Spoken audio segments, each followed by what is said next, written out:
19-ാം തീയതി നിലമ്പൂർ ജനവിധി എഴുതും. 23-ാം തീയതി നിലമ്പൂരിന് ഒരു ജനപ്രതിനിധി ഉണ്ടാകും, പുതിയ MLA ഉണ്ടാകും. ആ പുതിയ MLA നിലമ്പൂരുകാർക്ക് ആദ്യമായി എന്താണ് ചെയ്തു നൽകേണ്ടത്? ചോദിക്കാം ഒറ്റ ചോദ്യം. ബൈപ്പാസ്, നിലമ്പൂരിന്റെ വികസനങ്ങൾ. ആദ്യം ഞങ്ങളെ റെയിൽവേ റെഡിയാക്കി തരണം ഫസ്റ്റിൽ, പിന്നെ ബൈപ്പാസ് ഭയങ്കര ബുദ്ധിമുട്ടിലാണ് ആൾക്കാർക്ക്. നമുക്ക് നിലമ്പൂർ പോകാൻ ഭയങ്കര പ്രയാസമാണ്. നമ്മുടെ നിലമ്പൂരിൻ്റെ ഒരുപാട് വികസന പ്രവർത്തനങ്ങൾ ഇനിയും തുടരേണ്ടതുണ്ട്. കാരണം 9 വർഷം LDF ഭരിച്ചത് കൊണ്ടാണ് ഒരു നല്ലൊരു പുരോഗമനം ഇവിടെ നിലമ്പൂർ മണ്ഡലത്തിൽ ഉണ്ടായിട്ടുള്ളത്. ഞാനും ഈ നാട്ടുകാരനല്ല, നമുക്ക് ചോദിച്ചാലൊന്നും അറിയില്ല അതിനെ പറ്റി. അതാണ് ഞാൻ ആ രാഷ്ട്രീയത്തിനോട് തീരെ താല്പര്യക്കാരാണ്. ഞാൻ ആ ഭാഗത്ത് ചിന്തിക്കലല്ല.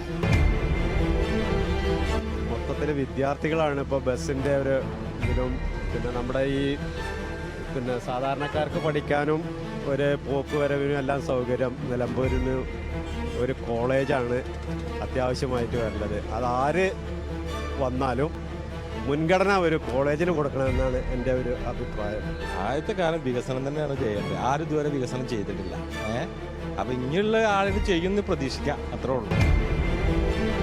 റോഡുകളൊക്കെ നന്നാകട്ടെ, അതാണ് ആദ്യം വേണ്ടത്. എന്നാൽ തന്നെ അപകടങ്ങൾ കുറയും. ഒരു കാര്യം ചെയ്യണ്ടേ, ഞങ്ങൾക്ക് ലോട്ടറി പ്രൈസ് കിട്ടിയത്.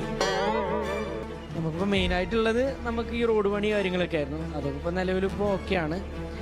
ഇനി നമുക്ക് കൂടുതൽ പുതിയ വികസനങ്ങൾ വരട്ടെ, ആളുകൾക്ക് മെച്ചപ്പെട്ട കോളേജ് കാര്യങ്ങളൊക്കെ, നല്ല രീതിയിൽ കോളേജ് വരണം എന്നൊക്കെയാണ് വിചാരിക്കുന്നത്. ഇവിടെ വനമേഖലയായിട്ട് ബന്ധപ്പെട്ടിട്ടുള്ള കാര്യങ്ങൾ തന്നെയാണ് ആദ്യം ചെയ്തു തരേണ്ടത്. അതിന് ശാശ്വതമായ ഒരു പരിഹാരം അത്യാവശ്യമാണ്.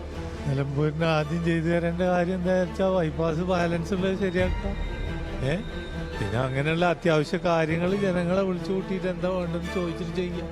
10-25,000 വോട്ടിന് ജയിച്ചു വരേണ്ട UDF മണ്ഡലമാണ്. അത് വെറുതെ ഇല്ലാതാക്കി കളഞ്ഞ് നാശാക്കി കളഞ്ഞതാണ്.